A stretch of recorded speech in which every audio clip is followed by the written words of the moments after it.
اللهم صل وسلم وبارك على سيدنا محمد وعلى اله واصحابه اجمعين. ازيكم حبايبي؟ عاملين ايه؟ يا رب دايما تكونوا بخير واحسن حال. النهارده بقى هنعمل مع بعض طريقه بسبوسه حلوه جدا ومرمله خالص. يلا بينا نشوف مقاديرها ازاي. هنا انا معايا كزرونه، هنزل بكوبايه واحده من السكر وكوبايه واحده من الميه وهنرفعهم على النار، ولما يغلوا هنزل بنص ليمونه وكيسين من الفانيليا. كده خلاص انا رفعتهم على النار. هرجع بقى نجيب بوله معانا زي ما انتم شايفين كده، وكمان هنزل بكيس بسبوسه. انا بستعمل دايما بسبوسه دريم، جربتها كذا مره وحلوه جدا وطعمها وكمان حجمها وفير جدا. هنفضي كيس البسبوسه معانا وهنزل على البسبوسه بتاعتي بنص كوبايه من جوزة الهند المبشوره الناعمه. دي جوزة هند ناعمه مش خشنه. كمان هنزل بمعلقه كبيره من البيكنج باودر. هنقلب المواد الجافه كويس جدا مع بعضها وهركنهم على جنب عبال ما نعمل المواد السائله.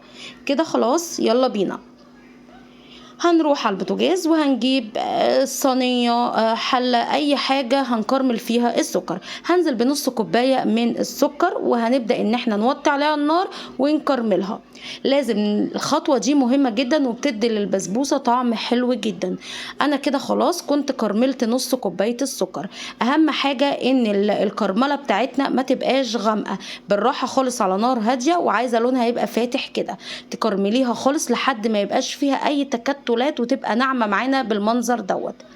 هنزل بقى عليها بمعلقة واحدة من عسل الكلوكوز أو معلقة من عسل النحل الموجود أو المتوفر عندك حطيه. أنا هنزل بمعلقة من عسل النحل. طبعا الخطوة ديت مهمة جدا. هنقلبها كويس جدا في السكر اللي احنا كرملناه، وبعد كده هنزل بقطعتين 2 بس من الزبدة. طبعا لازم قطعتين من الزبدة.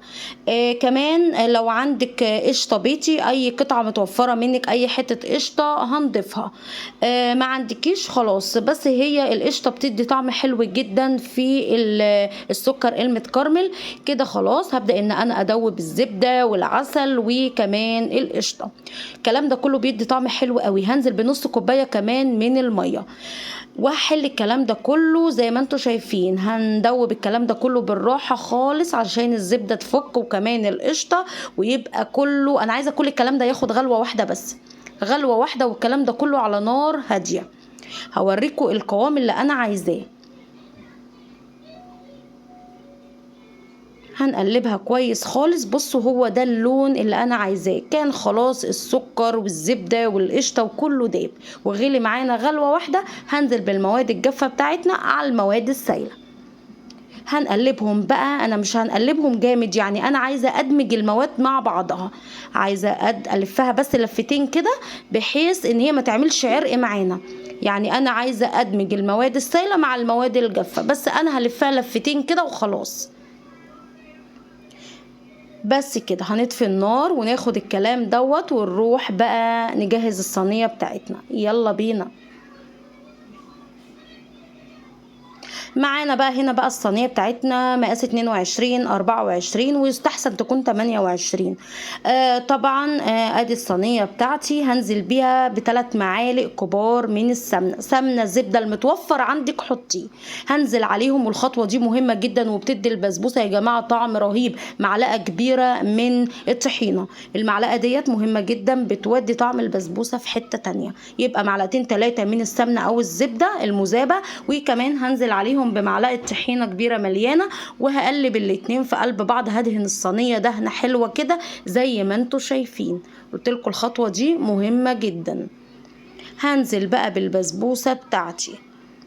الخطوه دي اللي احنا عملناها على النار بتاعه البسبوسه ما بتخليش البسبوسه تقعد في الفرن اكتر من تلت ساعه، يعني من الاخر كده ما بتغيبش في الفرن خالص، وبتبص تلاقي البسبوسه خدت اللون الذهبي الجميل اللي انتي بتشوفيه في المحلات. طبعا انا هساوي بقى البسبوسه بتاعتي كده، يعني طبعا المعلقه مش هتسويها زي ما هنهبدها هبتتين كده. لازم نهز الصينيه كويس جدا ونخبطها خبطتين كده، هي هتسوي نفسها على طول.